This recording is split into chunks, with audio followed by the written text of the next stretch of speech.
đăng ký kênh để nhanh chóng nhận được thông báo về video mới nhất và nhanh nhất.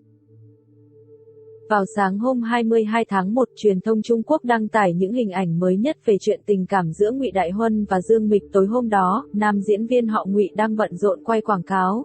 Anh trò chuyện vô cùng vui vẻ và phối hợp rất tốt với nhân viên trong ekip. Hoàn thành xong công việc, Ngụy Đại Huân trở về nhà nghỉ ngơi, nhưng điểm bất thường chính là xe của anh lại hướng về khu nơi Dương Mịch ở. Đây có phải là điều chứng minh cho mối quan hệ tình cảm giữa Ngụy Đại Huân Dương Mịch vẫn đang rất hạnh phúc và cả hai đã tiến đến giai đoạn sống thử trước hôn nhân. Chiều 21 tháng 1, một số blogger thạo tin giải trí đăng bài mập mờ về chuyện hai ngôi sao có lượng fan đông đảo hẹn hò. Tên người nam có 3 chữ cái, còn người nữ có 2 chữ cái. Sau nhiều đồn đoán, với những hình ảnh được tung ra sáng ngày 22 tháng 1, Dương Mịch và Ngụy Đại Huân được xác định là hai nhân vật chính. Truyền thông cho biết nơi ở của cặp sao chỉ cách nhau đúng một con phố, chỉ mất 10 phút đi bộ. Tuy nhiên, Ngụy Đại Huân lại không về nhà của mình sau giờ làm việc, thay vào đó lại đến thẳng chỗ của Dương Mịch nghỉ ngơi. Dù vậy, anh chàng vẫn rất cảnh giác khi không đi vào cổng chính mà lén đi cổng phụ của khu căn hộ.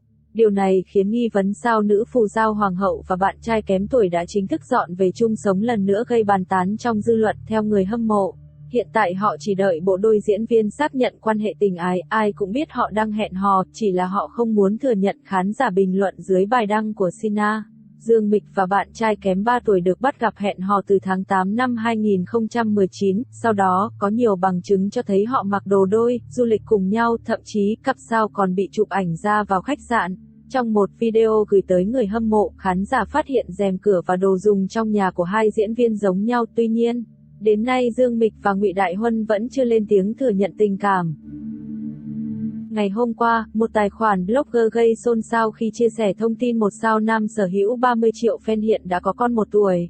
Tin tức lộ ra khi nhà gái, một người cũng làm trong làng giải trí, đi đăng ký hộ khẩu cho con. Rất nhiều dự đoán của netizen đã được đưa ra, trong đó có Thái Tử Khôn, Vương Nhất Bác. Đặc biệt là giọng ca đình đám Hoa Thần Vũ. Có nghi vấn cho biết, bạn gái của anh chính là Trương Bích Thần, nữ ca sĩ nổi tiếng và cũng là bạn thân của Triệu Lệ Dĩnh. Sau một ngày gây sóng gió, chiều ngày 21 tháng 1, Hoa Thần Vũ gây sốc khi tuyên bố, đúng vậy, chúng tôi có một đứa con. Tuy nhiên, khi trả lời với trang Sina, đại diện của Hoa Thần Vũ cho biết hiện tại anh đang độc thân.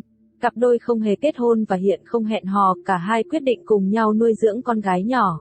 Thông tin gây sốc cho khán giả và trở thành chủ đề bàn luận sôi nổi trên các trang mạng xã hội Trung Quốc. Trên thực tế, Hoa Thần Vũ và Trương Bích Thần từng là nghệ sĩ cùng một công ty, tuy nhiên, họ chưa từng công khai hẹn hò. Khán giả cho rằng giữa họ là tình đồng nghiệp, chị em, khi Trương Bích Thần hơn bạn trai 1 tuổi và thường tỏ ra chăm sóc Hoa Thần Vũ. Theo chia sẻ của Trương Bích Thần, mùa thu năm 2018, khi cô biết tin có thai với Hoa Thần Vũ, cô cảm thấy hoang mang. Dù khi đó cả hai đang yêu đương, nữ ca sĩ không có kế hoạch kết hôn, sinh con trong vài năm tới. Do đó, cô quyết định bỏ đi mà không nói thông tin quan trọng với bạn trai. Khi tôi quyết định sinh đứa bé, tôi hỗn loạn tới mức không biết nói thế nào với Hoa Thần Vũ.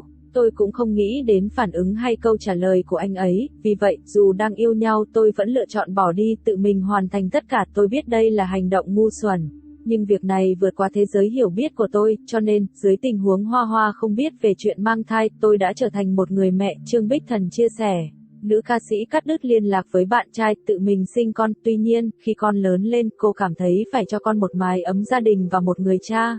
Cô cũng không thể tước quyền làm cha của Hoa Thần Vũ. Do đó, Trương Bích Thần công khai bí mật với bạn trai cũ. Hiện tại, Hoa Thần Vũ đã nhận con, đăng ký hộ khẩu cho bé. Tuy nhiên, hai nghệ sĩ chỉ nuôi con chung mà không quay về với nhau. Trên trang cá nhân, Hoa Thần Vũ bày tỏ tình yêu với con gái hơn 1 tuổi. Đứa bé thực sự đã chữa lành cho tôi rất nhiều. Tôi hạnh phúc vì trời cao đã mang đến cho tôi một phần quà đặc biệt. Dù cho rất bất ngờ, con chúng tôi sẽ trưởng thành trong niềm hạnh phúc, khỏe mạnh. Điều vui vẻ nhất là cô bé rất thích âm nhạc, cũng rất biết cách làm nũng. Hoa Thần Vũ viết. Hoa Thần Vũ sinh năm 1990, là ca sĩ tài năng của âm nhạc Hoa ngữ. Anh được mệnh danh là quỷ tài âm nhạc 9X, ca sĩ hát live như nuốt đĩa, ngôi sao gây bão truyền thông, thiên tài cải biên ca khúc. Năm 2018, Hoa Thần Vũ trở thành nghệ sĩ 9X đầu tiên có khả năng tổ chức đêm nhạc ở sân vận động Tổ Chim tại Bắc Kinh có sức chứa 90.000 người. Với 2 đêm diễn, anh đã bán được 180.000 vé. Trương Bích Thần sinh năm 1989, cô đi hát từ năm 2010, nhưng đến năm 2016 mới phát hành album đầu tay. Trương Bình Thần từng đoạt nhiều giải thưởng trong các cuộc thi âm nhạc. Nhưng khán giả nhớ đến cô nhờ những bản nhạc phim sâu lắng đi vào lòng người trong một giây nữa, yêu em từ cái nhìn đầu tiên, thời quang bút mực Chu Tiên, Thanh Vân Chí, lạnh lẽo tam sinh tam thế. Thập lý đào hoa, niên luân, hoa thiên cốt, sống kín đáo, không có si căng đan, chỉ dùng tiếng hát để chinh phục khán giả. Nên Trương Bích Thần là một trong những ca sĩ trẻ được yêu thích nhất hiện nay tại Trung Quốc. Tin đồn gây sốc nhất hiện đang khiến netizen hoang mang tột độ chính là việc một blogger chia sẻ thông tin cho hay Triệu Lệ Dĩnh đã ký đơn ly hôn với Phùng Thiệu Phong. Điều đáng nói blogger này tiết lộ thêm con trai của hai người thực chất là của Triệu Lệ Dĩnh và Trần Vĩ Đình. Ngay sau khi tin đồn nổ ra, phía Triệu Lệ Dĩnh đã đưa ra phản hồi căng đét bằng một văn bản thông cáo báo chí. Dù Internet là một môi trường tự do nhưng chúng tôi hy vọng rằng mỗi người sử dụng Internet có thể chịu trách nhiệm với những phát ngôn của bản thân. Thừa nước đục thả câu tung tin đồn thất thiệt lại càng tồi tệ hơn cả, studio Triệu Lệ Dĩnh tuyệt đối không bao giờ nhân nhượng trước những hành vi xâm hại nghiêm trọng đến gia đình của nữ diễn viên. Động thái này chính thức phủ nhận tin đồn Triệu Lệ Dĩnh và Phùng Thiệu Phong ly hôn, không liên quan gì đến Trần Vĩ Đình kể từ khi chuyện Hoa Thần Vũ được xác nhận. Rất nhiều tin đồn của các sao Hoa ngữ thi nhau nổ ra, có những kiểu tin hết sức chấn động, gây sốc như Triệu Lệ Dĩnh và Phùng Thiệu Phong đã ly hôn. Đứa bé không phải con của Phùng Thiệu Phong mà là của Trần Vĩ Đình, Trương Nghệ Hưng Dương Tử đang yêu nhau, Hoa Thần Vũ ép Trương Bích Thần phá thai. Ngoài ra Hoa Thần Vũ còn có thêm một cậu con trai khác, Dương Mịch Ngụy Đại Huân đăng ký kết hôn, Dương Mịch dịch Dương Thiên tỷ lộ ảnh nóng, nếu như ngày thường. Những kiểu tin như thế này ngay lập tức bị dân tình lơ đẹp vì không có khả năng xảy ra, nhưng kể từ ngày hôm nay, dân mạng và fan hâm mộ chẳng dám phủ nhận nữa. Họ lặng lẽ chờ mong phản ứng từ phía nghệ sĩ. Ngôi sao lên tiếng nhanh nhất chính là Triệu Lệ Dĩnh khi phòng làm việc của cô trực tiếp phát văn bản bác bỏ tin đồn. Ngay sau đó, hàng loạt nghệ sĩ nối tiếp nhau lên tiếng đính chính như Trương Nghệ Hưng, Dương Mịch, Dương Tử, Dịch Dương Thiên Tỷ, Phùng Thiệu Phong, Chu Chính Đình. Chưa bao giờ giới giải trí lại trở nên náo nhiệt và thi nhau lên tiếng thanh minh, bác bỏ tin đồn một cách nhanh chóng, vội vàng như hiện nay. Bên cạnh chuyện của Hoa Thần Vũ, có lẽ nghệ sĩ cũng sợ bị ảnh hưởng từ scandal của Trịnh Sảng, tránh bị tai bay vạ gió chỉ vì tin đồn. Mặc dù bộ phim Hữu Phỉ đã kết thúc cách đây vài ngày nhưng dư âm của phim vẫn còn nóng hổi. Mới đây, Trang Sohu đã tung hậu trường tập cuối của bộ phim. Phân cảnh Chu Phỉ, Triệu Lệ Dĩnh đóng và Tạ Doãn, Vương Nhất Bác đóng, hôn nhau dưới cơn mưa hoa hồng. Trong cảnh quay này, Triệu Lệ Dĩnh mặc một chiếc áo choàng màu đỏ, tôn lên nước da trắng muốt và ngoại hình xinh đẹp, tràn đầy sức sống, còn Vương Nhất Bác mặc một chiếc áo choàng trắng, dáng vẻ toét lên vẻ hào hiệp tao nhã.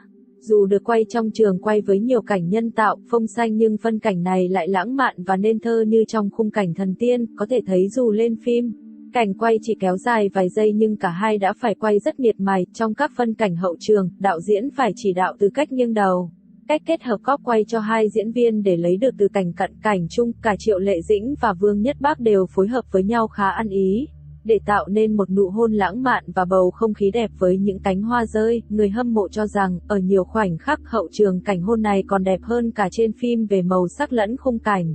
Trình độ biên tập của ekip Hữu Phỉ đã biến những cảnh phim thực sự được dàn dựng tỉ mỉ trở nên già chân như ảnh ảo. Chính vì vậy, người hâm mộ còn thích xem cảnh hậu trường hơn cả nhiều khoảnh khắc trên phim.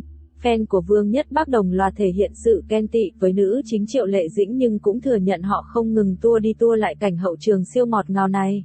Hữu Phỉ là bộ phim đánh dấu sự tái xuất của Triệu Lệ Dĩnh với phim truyền hình sau 2 năm vắng bóng để thực hiện thiên chức làm mẹ, chăm sóc gia đình. Cô kết hợp cùng Vương Nhất Bác, nam diễn viên kém mình 10 tuổi, dù được nhiều khán giả kỳ vọng nhưng trong suốt thời gian công chiếu, bộ phim vấp phải không ít ý kiến trái chiều. Nhiều người cho rằng, Hữu Phỉ là phim được đầu tư lớn nhưng có kỹ xảo, ba xu, xấu và giả tạo, hai diễn viên chính chênh lệch tuổi tác nên giống hai chị em hơn một cặp đôi. Diễn xuất của Triệu Lệ Dĩnh và Vương Nhất Bác cũng bị chê bai thậm tệ, chưa kể việc bà xã của Phùng Thiệu Phong đóng vai cô bé Chu Phỉ 12 tuổi, ngoài đời nữ diễn viên đã 32 tuổi cũng khiến cô hứng không ít gạch đá. Những điều đó khiến Hữu Phỉ bị đánh giá điểm khá thấp 5,7 trên đa bần, trang phê bình phim nổi tiếng của Trung Quốc. Dù sở hữu 3 tỷ lượt xem trực tuyến nhưng phim lại được xếp vào một trong những phim tệ hại nhất của năm 2020.